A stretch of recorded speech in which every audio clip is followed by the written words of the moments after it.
Guys, welcome back to my channel. আর আজকে এসছি আমরা ইন্টিরিয়ারের খোঁজে লিভ স্পেসে এসছি অফিসে। ওদের আজকে আমরা বলেছিলাম একটু অফিসে এসে দেখা করব, তো আজকে আমাদের কিছু ডিজাইন দেখাবে, ওদের কিছু মডিউলার জিনিসপত্র দেখবো, সেই জন্য এসছি ওদের অফিসে ডিএলএফের ওখানে। তো চলো এখন যা, সুপার মার্কেটে জামা কাপড় কিনতে সুপার মার্কেটও আছে, সবই আছে এখানে। টুইটি বলছে মলে যাবো, মলে এখন তো গরম নেই, রাস্তা হাঁটতে তো অসুবিধাও নেই। টুইটি গরমে বাইরে একদম থাকতে চায় না, বলে শুধু মলে ঢোকো, না হলে কিছু কোথাও চলো। কি না, কিছুই হবে না, ওসব কিচ্ছু দেবো না রে আমি, যদি দেখতে পারি। No KFC. তুমি কবে এসেছিলে এখানে? ও, সে তো বহু যুগ আগেকার কথা, 8-8.5 বছর আগেকার কথা। এখন তুলছে যে 8.5 বছর আগে আমি কেএফসিতে এসেছিলাম।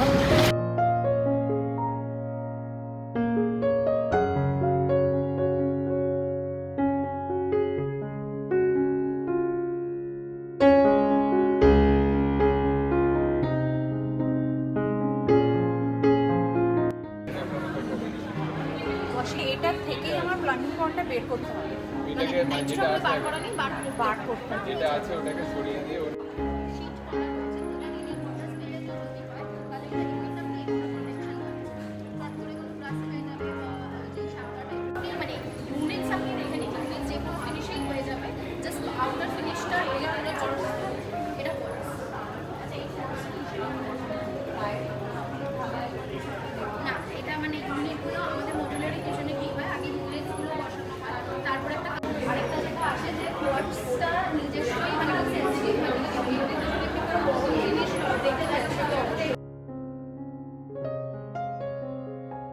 এই স্টাইলটা ভালো লাগছে, কিন্তু এই টাইলসটা ভালো লাগছে। টাইলসটা আমার অবশ্য চেঞ্জ হয়ে যাবে। এই স্টাইলটা হচ্ছে ইউরোপিয়ান স্টাইল, এই স্টাইলটা আমার এই স্টাইলটা কিন্তু প্রপার ইউনিটেই ভালো লাগে, তাই না? পুরো ইয়েটা আমি মানে বিশেষ করে কিচেন কাউন্টারের পাশে যদি এরকম হয়, প্রথমই ভালো লাগবে না। এটা ডিজাইনটা খুব ইউরোপিয়ান স্টাইল ভালো লাগছে, দেখতে ভালো লাগছে, বাট মেইনটা এখানে দেখছো, এখানে স্পেস আছে, অনেক গ্রুপ আছে। চলো নেক্সট কিচেনটা। আমাদের ডিজাইনিং ঠিক করতে করতে, আমার ডিজাইনিং না, বাজেট দিল 3 ঘন্টা ধরে আমরা বসেছিলাম। টুইটি তো বোর হয়ে গেছে, আমার খারাপ লাগছে, খিদে পেয়ে গেছে। খারাপ লাগছিল না, বাট এত টাইম নিয়েছে কি বলবো। যাই হোক, অনেকটা রাত হয়ে গেছে, যাই এখন বাড়ির দিকে যাই। কিচেনগুলো তো মারাত্মক, মানে আমার তো বিভৎস ভালো লাগছে, কিন্তু যাই হোক দেখা যাক কোথা থেকে করাই। আমি বললাম না, আমি অনেক জায়গা থেকে ঘুরছি, অনেক জায়গা থেকে বাজেট নেবো, তারপর আমি আমার ফাইনালি আমার ড্রিম হাউসের ডিজাইনটা করব। তো যাই হোক, আমার যে ডিজাইনারকে আমি হায়ার করেছিলাম, সে মোটামুটি আমাকে ডিজাইন করে দিয়েছে, অলমোস্ট কমপ্লিট হয়ে গেছে। তো দেখা যাক বাকিগুলো। এদিকে যাবো, ওইদিকে যাবো? আচ্ছা চলো, আচ্ছা ঠিক আছে। তো চলো, এখন আমার মনে হচ্ছে বাড়ি গিয়ে আর রান্না করার মতন সময় নেই, মানে অলরেডি 9টা বেজে গেছে। 9টা কি 9:30 বাজে না গো? হ্যাঁ, তো আমরা এখান থেকে কিছু একটা খাবার টাবার পিক আপ করে বাড়ি যাবো। ও, অতদিন পরে এই জায়গাটা এলাম, একটু ঘুরে দেখারও সময় পেলাম না। এই যে ভেতরে ঢুকেছি, না আমি কেএফসি খাবো না, পুরো ফ্রাইড জিনিস আমার পক্ষে সম্ভব না। এই ভেতরে ঢুকলাম আর বেরোলাম, ও একটু ঘুরতেও পারলাম না। হ্যাঁ, শুধু ওয়াশরুমে ঘুরেছি, যেটা আমাদের একদম ভালো লাগেনি। আমার স্টলে মশা ছিল। হ্যাঁ, ওর বাথরুমে বসে মাম্মি মশা, পাশ থেকে চিৎকার করছে। ওকে এখন মশাতেই ধরেছে, সত্যি আমাকে কামড়েছে আবার। Guys, good morning. কালকে ফিরতে ফিরতে বেশ অনেকটা রাত হয়ে গেছিল, তারপর যাই হোক এসে ডিনার টিনার করেই আমরা শুয়ে পড়েছিলাম, ভীষণ টায়ার্ডও হয়ে গেছিলাম। আর কালকে আমরা ওইখানে যে ফার্নিচারগুলো দেখতে গেছিলাম, ঠিক আছে, মানে খুব যে হাইফাই আমি বলবো না, মানে আমার খুব একটা পছন্দ হয়েছে, তাই তবে ফিনিশিং খুব ভালো, সেই নিয়ে আমি পরে একবার ডিসকাস করব। তো যাই হোক, সকালবেলা উঠেছি, ব্রেকফাস্ট করা হয়ে গেছে। আজকে আমি চিয়া সিড, রাত্রিবেলা এসে আগে আমি চিয়া সিডটাকে ভিজিয়ে রেখেছিলাম মিল্ক দিয়ে, তো চিয়া সিড পুডিং খাওয়া হয়ে গেছে। প্রান্তিক গেছে বাজারে, ফ্রিজে ছিল চিকেন, সুতরাং আমি চিকেন কষতে বসিয়ে দিয়েছি। এখানে চিকেন কষা চলছে, চিকেনটাকে ভালো করে কষে নিয়ে জাস্ট কুকারে একটু ইয়ে করে নেবো, সিটি দিয়ে নেবো, তাহলেই হয়ে যাবে। আর তার সাথে একটু ঢ্যাঁড়স আলু তরকারি বানাবো, সেই জন্য ঢ্যাঁড়সগুলোকে বের করেছি।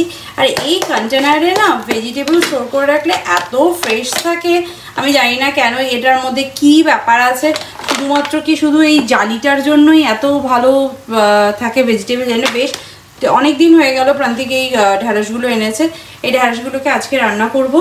আমাদের এখানে যে কেয়ারটেকারগুলো আছে, সেই কেয়ারটেকারটা আমাকে জিজ্ঞেস করছে, ম্যাডাম আপনার ঘরদোর ক্লিন করবার জন্য কোনো লোক দরকার? এবার ওরা জিজ্ঞেস করে যে বাড়িতে ক্লিনিংয়ের জন্য কি কোনো মেড লাগবে? তা আমি বললাম যে আমি তো নিজেই করি, সব কিছু নিজেই করি।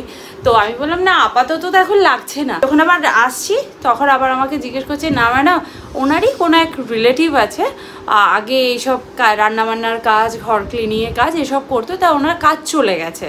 তো আমাকে বলছে ওনাকে যদি একটু কাজে রাখা যায় তাহলে একটু ভালো হয়, ওনার কাজ চলে গেছে, বাড়িতে দুটো বাচ্চা আছে। আমার শুনে এত খারাপ লাগলো, মানে কাজ চলে যাওয়াটা কতটা প্যাথেটিক না?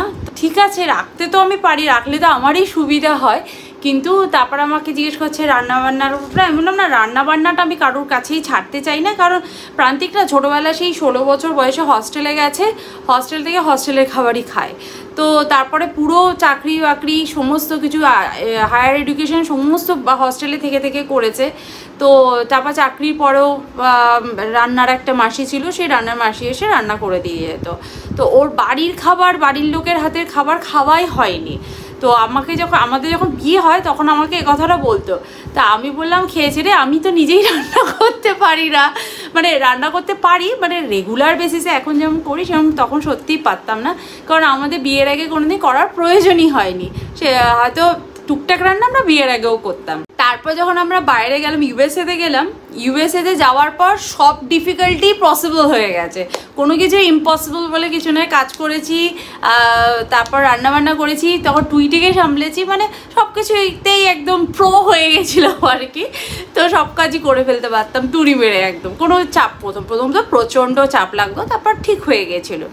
তো তখন থেকেই প্রান্তিক আমার বাড়ির খাবার খায়, আমি রান্না করছি, সেজন্য এখনও পর্যন্ত আমি চাই না যে রান্নার মাসি রেখে প্রান্তিককে আর বাইরের খাবার খাওয়ানো। তারপর আমি বললাম যে তারপর আমি বললাম ঠিক আছে তুমি ঘরদোর ক্লিন করতে পারো, কিন্তু রান্না বান্নাটা আমি করতে দিতে পারবো না, কারণ আমি অয়েল ফ্রি খাবার খাই। তোমরা সবাই জানো আমি ভীষণ কম অয়েলে রান্না করি। তো তারপর আমি বললাম আমি তো অয়েল ফ্রি রান্না করি, হয়তো তুমি সেটা পারবে না। তখন বললো না, আমি সেসব পারবো না। আর ঠিক আছে করো, কোনো অসুবিধা নেই। তারপর আমি একথাও বলে দিলাম যে আমরা কিন্তু এখানে পার্মানেন্ট নই। যদি কলকাতারই মানে এখানেই কাছাকাছি কোথাও থাকি তাহলে অবশ্যই, আমি তো জানি যে আমি আমার নতুন ফ্ল্যাটে শিফট করে যাব, এখান থেকে ওরা নিশ্চয়ই ওই দিকে গিয়ে কাজ করবে না, কারণ এক একটা কারোর এলাকা থাকে না, এখান থেকে গিয়ে ওই দিকে গিয়ে কাজ করবে না। যদি কোনো সময় বলে কি ঠিক আছে তুমি অ্যাটলিস্ট 3-4 মাস তো আমাকে দিয়ে কাজ করাবে। তো আমি তখন মনে মনে ভাবলাম হ্যাঁ, আমার ইন্টেরিয়ার হতে তো সময় ওরকম লেগেই যাবে। তখন আমি না ঠিক আছে তুমি 3-4 মাস তো করতেই পারো। তো বললে ঠিক আছে, আমি এর মাঝখানে আরও কাজ আমি জোগাড় করে নেবো, কিন্তু তুমি যাওয়ার মিনিমাম 1 মাস আগে আমাকে ইনফর্ম করে দেবে। আমি বললাম ঠিক আছে। কাজটা দিয়েছো, আমার অনেক উপকার হয়েছে। আমি মনে মনে যে হ্যাঁ তোমার উপকার তো হয়েছে, আবার তার থেকে বেশি উপকার হয়েছে যেই ঘরদোর মোছা টোছা এইসব ক্লিনিকের কত যে ও এখন করে দিয়ে যাচ্ছে বলে বুঝতে পারছি আমি কতটা কাজ করতাম। ও করে দেওয়ার পর না আমার নিজের জন্য অনেকটা টাইম, মানে আজকের মেনুতে লাল শাক ভাজা, পোস্ত দিয়ে ভাত, তারপর হচ্ছে ঢ্যাঁড়স আলুর তরকারি, আর এর হচ্ছে স্যালাড, দই, আর ফেভারিট চিকেন। কালকে আমরা লিভ স্পেসে গেছিলাম আমাদের নতুন বাড়ির ইন্টেরিয়ার করবো। আমি যেহেতু বলেইছি অনেক জায়গা থেকেই আমি বাজেট নিচ্ছি আর ডিজাইন দেখেছি, আর যেহেতু আমি একজন 3D ডিজাইনারকে হায়ার করে আমার বাড়ির ডিজাইন আমি করেছি, আর 3D ডিজাইনটা করবার সময় মানে আমি যেরকম চাইছি আর কি সেরকমই আমি করতে পারছি। কিন্তু লিভ স্পেসে গিয়ে বুঝলাম লিভ স্পেসে যেটা ওদের অনেকটাই হচ্ছে মানে অ্যাসেম্বল ফার্নিচারের মতো ব্যাপারটা, মানে এই ওয়ার্ড্রপটাও না আমাদের assemble. As a look wise খুব ভালো, এটা 13 বছর হয়ে গেছে, লুক ওয়াইজ খুব ভালো, কিন্তু খুব একটা মজবুত না।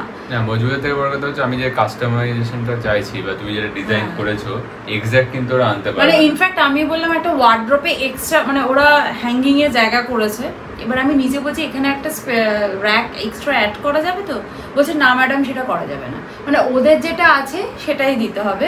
আর শুধু তাই নয়, মানে কিচেনে যেটা হব বা মাইক্রো ওভেন রাখবার জন্য যে সেটিংটা হয় ওটাকে কি টল ইউনিট বললো না, টল ইউনিট, হ্যাঁ ওখানে আমি যখন বলছি যে আমার ওভেন একটাই আছে, আমার বিল্টেড ওভেন একটাই হবে, দুটো হবে না, তো আমি সেই জায়গাটা আমার ডিশওয়াশারটা যাতে ফিট করতে পারি, তার মধ্যে আবার ডিশওয়াশার ফিট করতে পারবে না, মানে ওরা যেরকম জিনিস আছে নিয়ে এসে বসিয়ে দেবে, হ্যাঁ যেটা স্ট্রাকচার আছে ওই স্ট্রাকচারের বাইরে বেরোতে পারবে না, ইউনিট ওয়াইজ তোমার জায়গা ওয়াইজ ওরা সেট করে দিতে পারবে।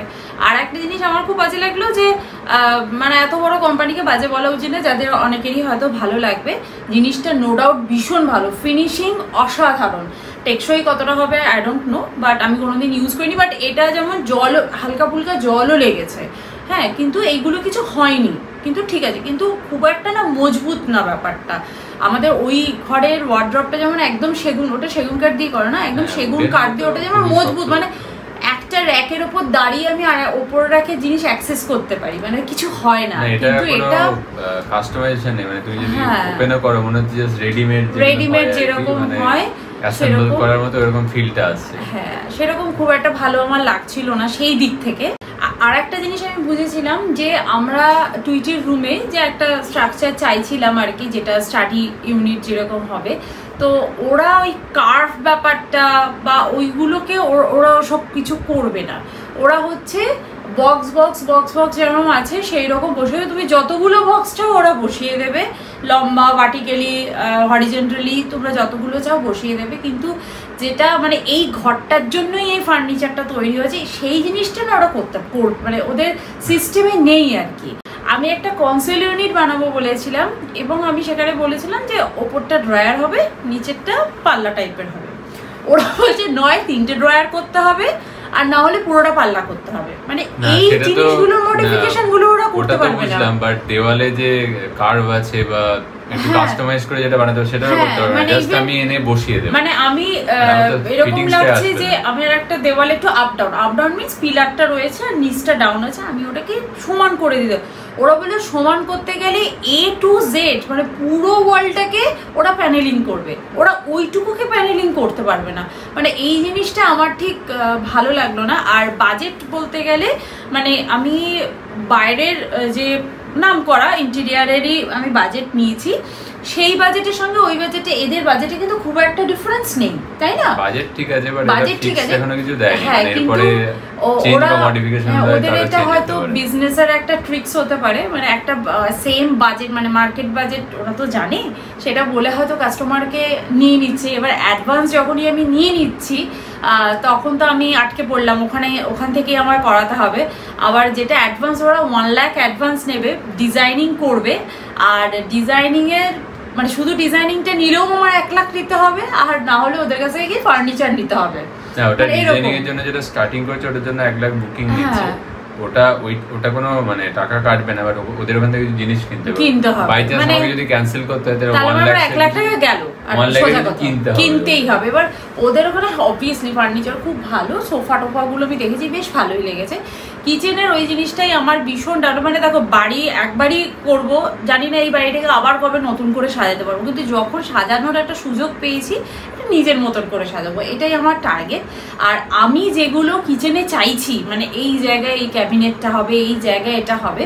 আর আমরা যে কিচেনটা দেখেছি মানে তোমাদের এখানে একটা ছবি দিয়ে দিচ্ছি, এই কিচেনটা স্টার্টিং হচ্ছে 5 lakhs থেকে স্টার্টিং বলেছে, তারপর স্টার্টিং উইথ মডিফিকেশনটা ছাড়া, মডিফিকেশন বা কাস্টমাইজেশন করলে আর কি হতে মানে ওইটা যে কোথায় গিয়ে দাঁড়াবে, 5 lakhs থেকে স্টার্টিং হলে ওটা যে কোথায় গিয়ে দাঁড়াবে আমরা কেউ জানি না।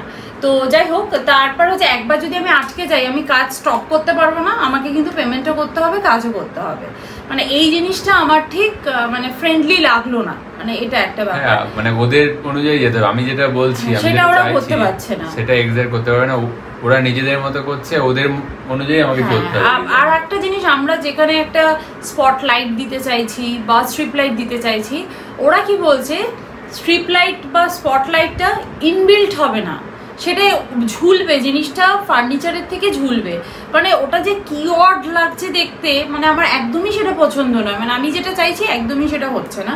আর একটা জিনিস ওরা যেটা বললো ওয়ার্ড্রপে মানে মিররের অপশন, 2 কি 3টে মিররের অপশন দেখালো, বললো কালার চেঞ্জ হয়ে যাবে কিন্তু ডিজাইনটা এরকমই থাকবে না। ওয়ার্ড্রপে তুমি যেগুলো চ্যানেল বা যে স্ট্রাকচার আছে পুরো সেমই থাকবে, সেম থাকবে। একটু মানে আমি কোথাও ড্রয়ার অ্যাড করতে চাই বা কোথাও বলে ড্রয়ার মানে ওই সাইজেরই ড্রয়ার হবে, মানে আমি যেরকম চাইছি সেরকম একদমই ওরা করবে না। মানে ওদের যে টেমপ্লেট আছে ওর বাইরে বেরোবে, ওর বাইরে ওরা বেরোতে পারবে না, মানে ওদের রুলও নেই আর ওদের জিনিসই নেই, মেটেরিয়ালই নেই। মেটেরিয়াল ওরা ওইভাবেই বানায়। তবে আমি এটুকু বুঝলাম যারা প্রচন্ড শিফটিং করে বা একটা বাড়ি কিনেছে আবার একটা বাড়ি কিনবে, সেই এইরকম জিনিস দিয়ে করাটা তাদের জন্য ভালো, কারণ এই জিনিসটা ধরে নিয়ে গিয়ে ওখানে বসিয়ে দেবে, আর যদি কিছু ক্যাবিনেট অ্যাড করতে হয় আবার ওদের কল করে একটা ক্যাবিনেট অ্যাড করে দিতে পারবে, এদের জন্য ঠিক আছে। কিন্তু আমি চাই এই বাড়ির জন্য এই জিনিসগুলোই থাকুক, মানে আমি সেই জন্য আমার ঠিক লিভ স্পেসের এই জিনিসটা ঠিক পছন্দ হয়নি। আর এখন যা বাজেট দিয়েছে, বাইরের বাজেট আমি যেখান থেকে নিয়েছি অলমোস্ট সেম, বাট বাইরে মডিফিকেশন নিয়ে ওই বাজেটটা দিয়েছে। আর হ্যাঁ, লিভ স্পেস উইদাউট মডিফিকেশন রাফলি একটা বাজেট দিয়েছে, সেটা রাফলি। তো যাই হোক, সেই জন্য আমি লিভ স্পেসে খুব একটা, প্রথমে প্রান্তিক বললে চলো ওটা খুব ভালো হবে ভালো হবে, আমি রিভিউও পড়লাম, ভালোই, ফিনিশিং নো ডাউট ভালো, খুবই ভালো, মানে লুক টু গুড, খুবই সুন্দর করেছে। কিন্তু আমার মনে হয় না আমি লিভ স্পেস থেকে করাবো, মানে আমার এখনো পর্যন্ত যা মনে হচ্ছে আমার লিভ স্পেসের এই জিনিসটা পছন্দ, বাট লুক ওয়াইজ সত্যি ভীষণ সুন্দর। আমি এখন বানাচ্ছি ডিনার, আর ডিনারে আজকে হচ্ছে রেডি হচ্ছে চিকেন কাবাব রেডি হচ্ছে, এটাই হচ্ছে আজকে আমাদের ডিনার হবে। চলো আজকে ভিডিওটা তাহলে এখানেই এন্ড করছি, দেখা করছি নেক্সট ব্লগে। ততক্ষণের জন্য তোমরা খুব ভালো থেকো, সুস্থ থেকো আর লাইফটাকে এনজয় করো। Bye bye, see you in next video, by.